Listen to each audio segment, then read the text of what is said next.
जय जिनेन्द्र वंदितु सर्वसिद्धे धुवे ममल मणोवमं गदिं पते वोच्छामि समय पाहुड मिणिमो सुध केवली भणिदम। पंच परमेष्ठी भगवान की जय हो। समयसार जी महान ग्रंथादिराज का हम बंध अधिकार पढ़ रहे हैं। कल की ज्ञानशाला की कक्षा में हमने समझा था जो ज्ञानी जीव है, जो ज्ञानी मुनि महाराज हैं, जो आत्म स्वरूप में लीन रहने वाले हैं, वे आहार संबंधी जो अधः कर्म का दोष है उससे रहित होते हैं। क्योंकि वे तो आत्म स्वरूप में लीन हैं, इसलिए उन्हें आहार संबंधी दोष कैसे लग सकता है। वे तो आत्मा का ध्यान कर रहे हैं, इसलिए आहार संबंधी जो दोष अधः कर्मादि कहे गए हैं उन दोषों का वहां पर ज्ञानी जीव के ऊपर कोई प्रभाव नहीं पड़ता। वे दोष, वे पाप ज्ञानी जीव को नहीं लगते। आहार संबंधी सिर्फ अधः कर्म ही दोष नहीं होता है, औद्देशिक आदि भी दोष कहे गए हैं। आज की इस कक्षा में हम उसी आहार संबंधी जो और भी दोष हैं उनके बारे में समझेंगे। और यहाँ पर आचार्य महाराज कह रहे हैं जो ज्ञानी हैं, जो शुद्ध आत्मा में तल्लीन हैं, उन मुनि महाराज को आहार संबंधी वे औद्देशिक दोष भी नहीं लगते। देखिए गाथा क्रमांक 298। आधाकं मम उद्दे सियं च पुग्गलमयं इमं दव्वं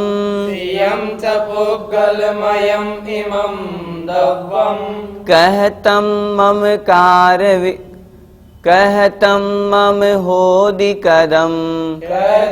मम होदि कदम जम नित्यमचेदनं वुत्तम। बोलिए आधाकं मम उद्देश्यं च पुग्गलमयं इमं दव्वं कहतं मम होदि कदम जम नित्यमचेदनं वुत्तम। आधाकं मम उद्देश्यं च पुग्गलमयं इमं दव्वं कहतं मम होदि कदम जम नित्यमचेदनं वुत्तम। हम गाथा का शब्दशः अर्थ समझते हैं। आधाकं मम उद्देश्यम, यहाँ पर उद्देश्यम शब्द एक ही है। अभी जो हमने उच्चारण किया उसमें भले ही हमने अलग अलग बोल दिया हो, लेकिन एक साथ एक ही शब्द में ग्रहण करना है, उद्देश्यम। आधाकं मम अर्थात अधः कर्म, उद्देश्यम अर्थात औद्देशिक। अधः कर्म से संबंधित, आहार से संबंधित जो अधः कर्म दोष है, अथवा उद्देश्यम अर्थात औद्देशिक दोष है। जम अर्थात जो, च अर्थात और, पुग्गलमयम अर्थात पुद्गलमय है, इमं दव्वम अर्थात यह द्रव्य। ये जो आहार संबंधी अधः कर्म का दोष है अथवा औद्देशिक दोष है, यह भी पुद्गल का ही द्रव्य है। कहतं मम होदि कदम, ज्ञानी जीव कैसा विचार करता है? कह मतलब कैसे, तम अर्थात वह कौन? वह दोष। मम अर्थात मेरा, होदि हो सकता है, कदम अर्थात किया हुआ। वह दोष मेरे द्वारा किया हुआ कैसे हो सकता है? अर्थात उस आहार संबंधी दोष को मैंने किया है, ये कैसे हो सकता है? क्यों नहीं हो सकता? क्योंकि वह तो ज्ञानी है, वह तो आप अपने आत्म स्वरूप में लीन है। जब आत्म स्वरूप में लीन है तो आहार संबंधी मन वचन काय कृत कार्य तन्मोदना, इन सभी से उनका त्याग होता है। इसलिए तीसरी पंक्ति में कह रहे हैं भगवान, कहतं मम होदि कदम, अर्थात वह जो आहार संबंधी अधः कर्म और औद्देशिक दोष है वह मेरे द्वारा किया हुआ कैसे हो सकता है? क्यों नहीं हो सकता? जम नित्यम अचेदनम वुत्तम, जम अर्थात जो, नित्यम अर्थात नित्य हमेशा ही, अचेदनम अचेतन, वुत्तम अर्थात कहा गया है। वह जो भोजन है वह तो पुद्गल है, उससे संबंधित जो दोष है वह तो अचेतन है, और वो जब अचेतन कहा हुआ है तो वह मेरा किया हुआ कैसे हो सकता है?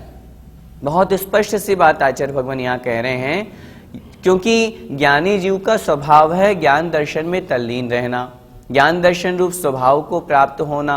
आहार आदि करना, भोजन ग्रहण करना, अधः कर्म, औद्देशिक आदि जो दोष बताए गए हैं, जो 46 दोष बताए गए हैं, वो तो अचेतन हैं, वे तो पुद्गल के निमित्त से होते हैं, वो जीव के कैसे हो सकते हैं।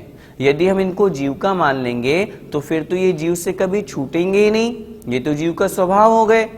लेकिन ये जीव के नहीं होते हैं, ये तो पुद्गलमयी द्रव्य हैं। इसलिए तो कह रहे हैं आचार्य भगवान, पुद्गलमयम इमम दव्वम, ये तो पुद्गलमयी द्रव्य है। जब पुद्गलमयी द्रव्य है तो ये जीव के कैसे हो सकते हैं, ये तो अचेतन है। जब अचेतन है तो ज्ञानी जो शुद्ध अपनी आत्मा में लीन है, उन्हें आहार से संबंधित ये औद्देशिक दोष नहीं लगते हैं।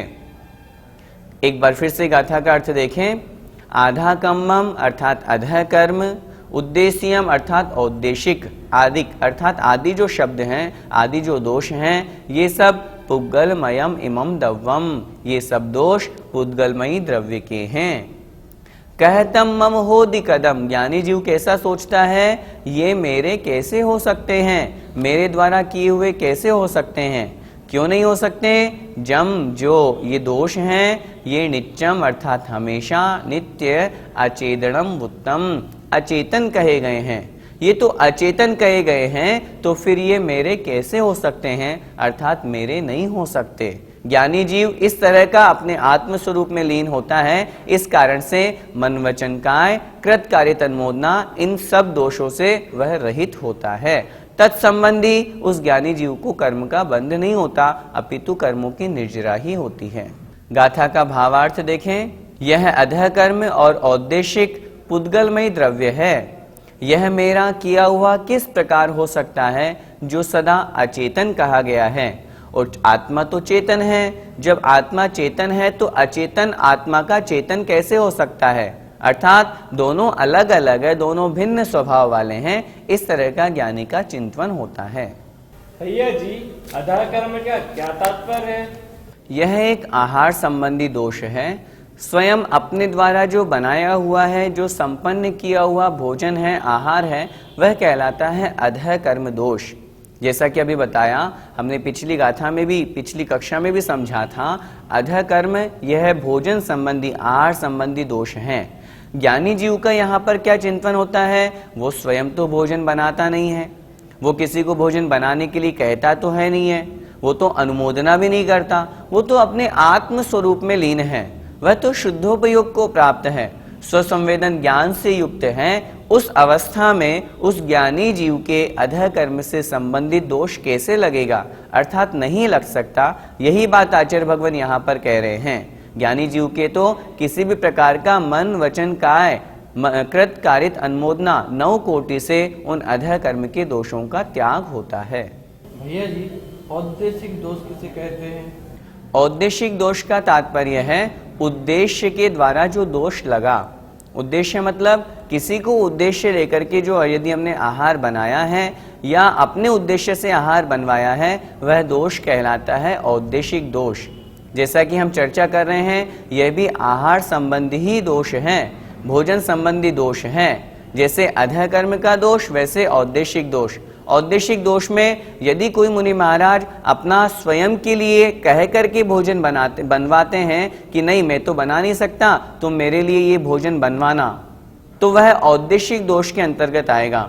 अगर कोई श्रावक ये कहे कि ये आहार मैं मुनि महाराज के लिए बना रहा हूं, तो ये श्रावक संबंधी औद्देशिक दोष कहलाएगा।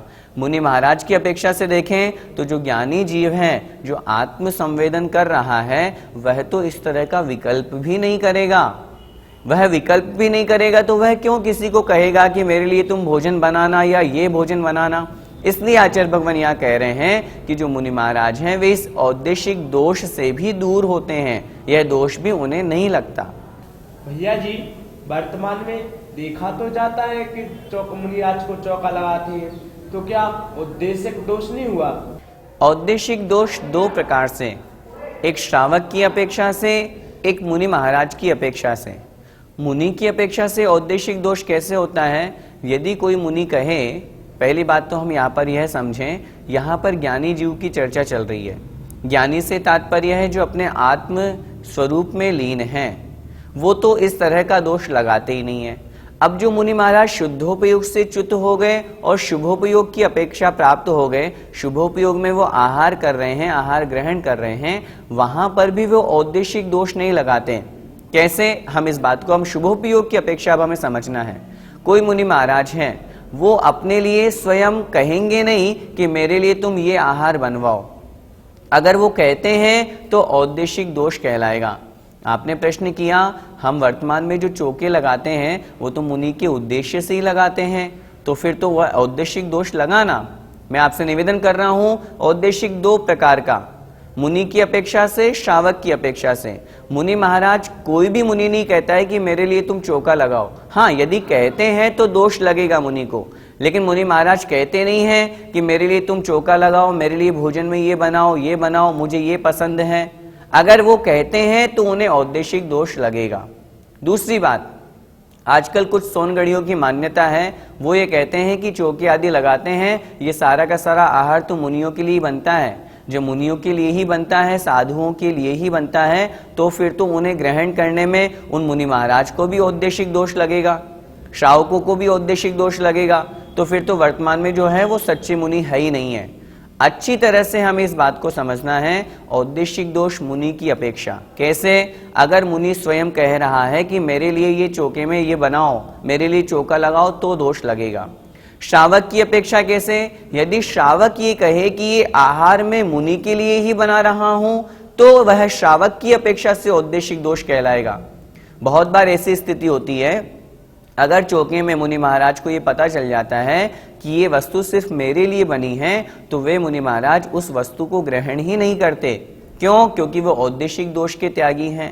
लेकिन यदि श्रावक हैं, पूज्य मुनिश्री अपने प्रवचनों में बहुत बार कहते हैं, श्रावक ने भोजन बनाया, श्रावक ने चौका लगाया, मुनि महाराज यदि उसके पुण्योदय से आते हैं, बड़े भक्ति भाव से, नवदा भक्ति पूर्वक वो उन मुनि महाराज को आहार कराता है।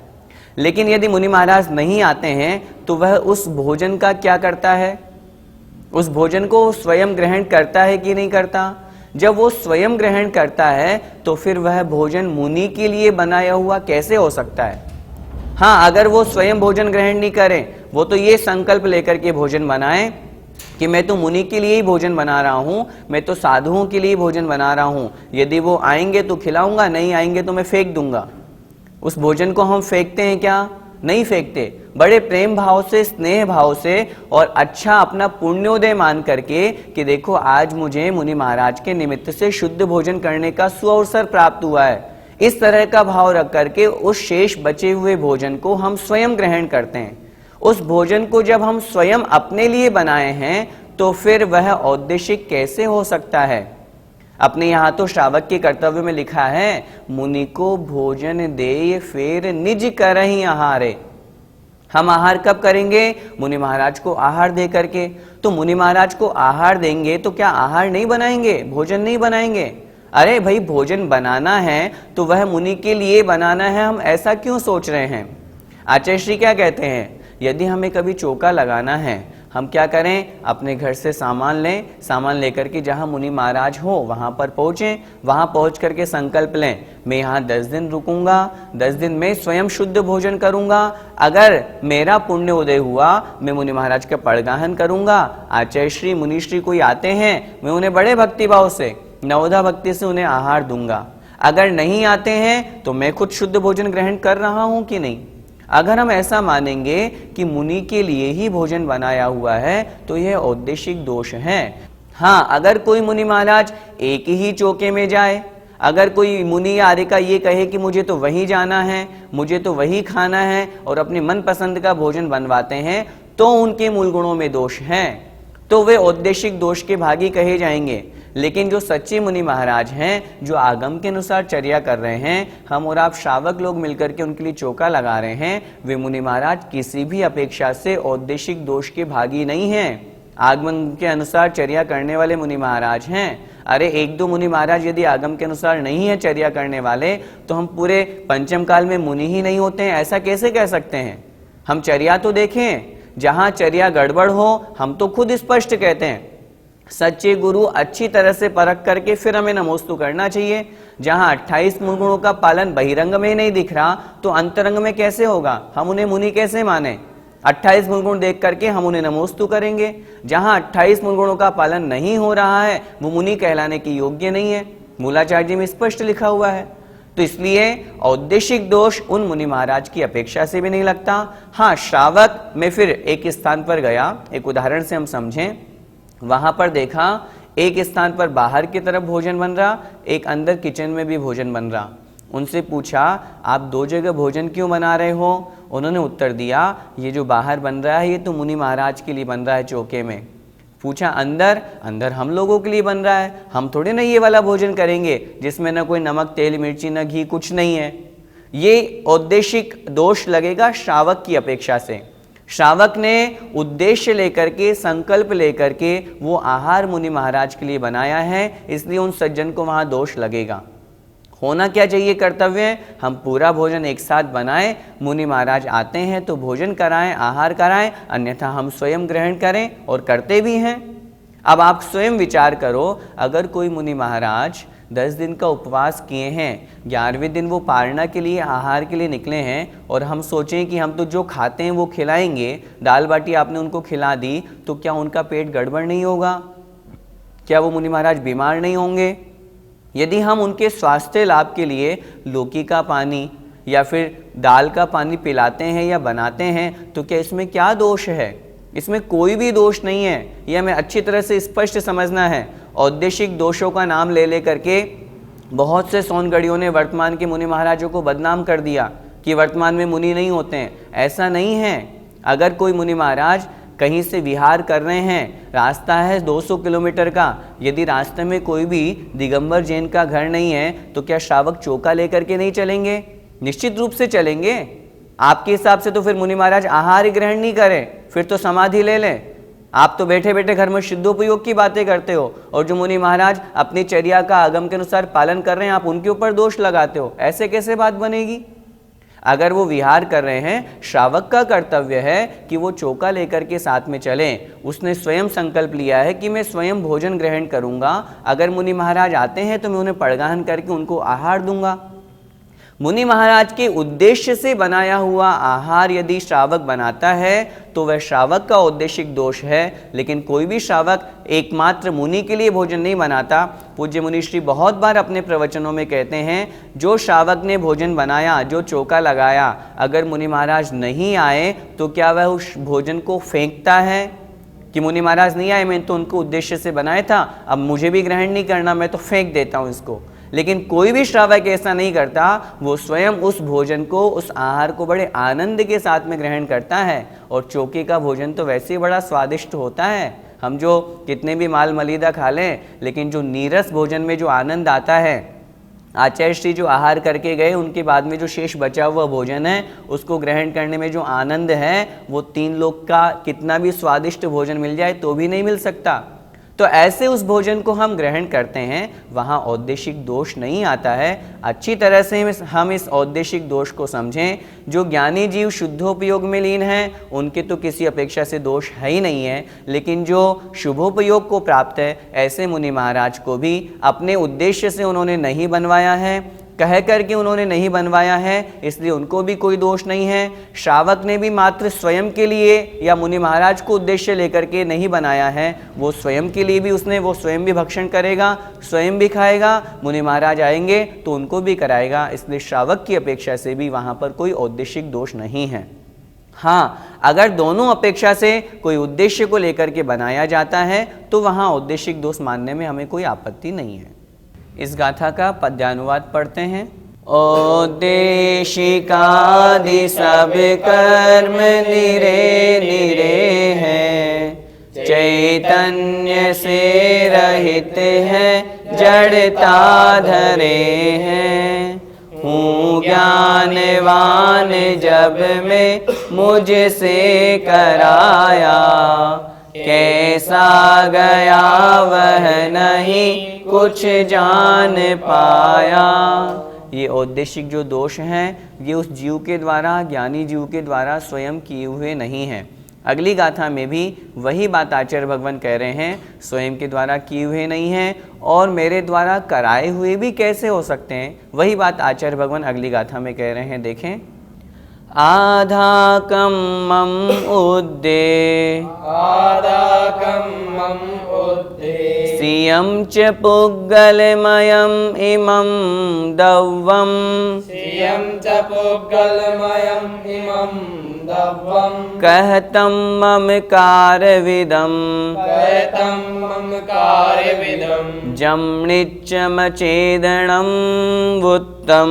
यं नित्यमचेदनं वुत्तम्। बोलिए आधाकं मम उद्दे श्रियं च पुग्गलमयम् इमं दव्वं कहतं मम कारविदं जम्निच्चमचेदनं वुत्तम। आधाकं मम उद्दे श्रियं च पुग्गलमयम् इमं दव्वं कहतं मम कारविदं जम्निच्चमचेदनं वुत्तम। गाथा क्रमांक 299 का अर्थ समझें। आधा कम्मम उद्देश्यम, जैसा कि पूर्व गाथा में कहा गया, अधः कर्म और औद्देशिक दोष च पुद्गलमयम इमम दव्वम, ये सब पुद्गलमय द्रव्य के हैं। ये दोष किसके हैं? पुद्गलमय भोजन के आहार के हैं। कह तम मम कारविदम, कह अर्थात कैसे, तम अर्थात वह दोष, मम अर्थात मेरे द्वारा कारविदम कराए जा सकते हैं। वे दोष मेरे द्वारा कैसे कराए जा सकते हैं, मेरे द्वारा कैसे किए जा सकते हैं? जम नित्यम चेदनम बुत्तम, जो कि नित्य अचेतन कहे गए हैं। ये दोष तो पुद्गल के हैं, पुद्गल अचेतन हैं। जब ये अचेतन कहे गए हैं तो फिर ये मेरे द्वारा कैसे कराए जा सकते हैं? जैसा कि पूर्व में गाथा में पढ़ा था, मेरे द्वारा कैसे किए जा सकते हैं, ठीक उसी प्रकार ये मेरे द्वारा कैसे कराए जा सकते हैं। अर्थात ज्ञानी जीव तो अपने आत्मस्वरूप में लीन हैं, उन ज्ञानी जीव के ये दोष कैसे होंगे, अर्थात उनके द्वारा ये दोष भी नहीं कराए जाते, इस तरह का उनका तो भाव भी नहीं होता। गाथा सरल है, इसलिए हम इसका भावार्थ देखते हैं। यह अधः कर्म और औद्देशिक पुद्गलमय द्रव्य है, वह मेरे द्वारा किस प्रकार कराया जा सकता है, जो सदा अचेतन कहा गया है। ये दोष तो अचेतन है, पुद्गल के हैं, इसलिए चेतन आत्मा के द्वारा कैसे कराए जा सकते हैं, अर्थात नहीं कराए जा सकते। जब हम चौका लगाते हैं तो देखते हैं कि हम मुनि के लिए कुछ विशेष तो बनाते हैं, लेकिन इसमें कुछ दोष लगेगा। विशेष बनाने से तात्पर्य यहाँ पर हम इतना समझें, अगर हमारे घर में कोई मेहमान आता है, हम तो प्रतिदिन जो भोजन करते ही हैं, लेकिन जब कोई मेहमान आते हैं तो हमारा मन होता है कि हम उन्हें विशेष भोजन कराएं। ठीक उसी प्रकार मुनि महाराज हमारे चौके में पधारे हैं, अतिथि हैं वे हमारे, तो हम खुद चाहेंगे कि हाँ हम उनके लिए अच्छा भोजन बनाएं, विशेष भोजन बनाएं। तो अगर विशेष भोजन बना रहे हैं तो इसमें दोष नहीं है। हमने मुनि महाराज को उद्देश्य लेकर के भोजन नहीं बनाया कि हम उन्हीं के लिए स्पेशल बना रहे हैं। अगर वो भोजन मुनि महाराज नहीं करेंगे तो क्या हम ग्रहण नहीं करेंगे? हम तो स्वयं ग्रहण करेंगे ही करेंगे। लेकिन एक बात सभी श्रावक जो यह सुन रहे हैं उनसे भी मैं बड़ी विनम्रता से निवेदन करना चाहता हूँ। आजकल चौकों में इस तरह की होड़ लग गई है। बहुत से लोग आपस में, अरे उनके यहाँ चौके में गए थे, 50 सामग्री बनी थी, अगर हम नहीं बनाएंगे तो हमारी इज्जत डाउन हो जाएगी। हमें चौके में वही बनाना चाहिए जो हम स्वयं खाते हैं। बहुत से लोगों को तो मैंने देखा जो चौका लगाने से ही डरते हैं, बोलते हैं भैया जी क्या चौका लगाएं, इतना सारा सामान तो हमारे 7 दिन में और महीने भर में ख़त्म होता है, जो एक दिन के चौके में हो जाता है। मैं आपसे बहुत स्पष्ट निवेदन कर रहा हूँ, कोई भी मुनि महाराज नहीं कहते कि आप हमारे लिए ये बनाओ। ये हम श्रावकों की बुद्धि भ्रष्ट हो गई है, जो हम देखा देखी में इतना करते हैं। हम क्या बनाएं जो हम स्वयं खाते हैं? अरे हम दाल रोटी खाते हैं, हम दाल रोटी बनाएं। मुनि महाराज आएंगे, बड़े प्रसन्न भाव से भोजन ग्रहण करके जाएंगे, बड़े खुश होकर के जाएंगे।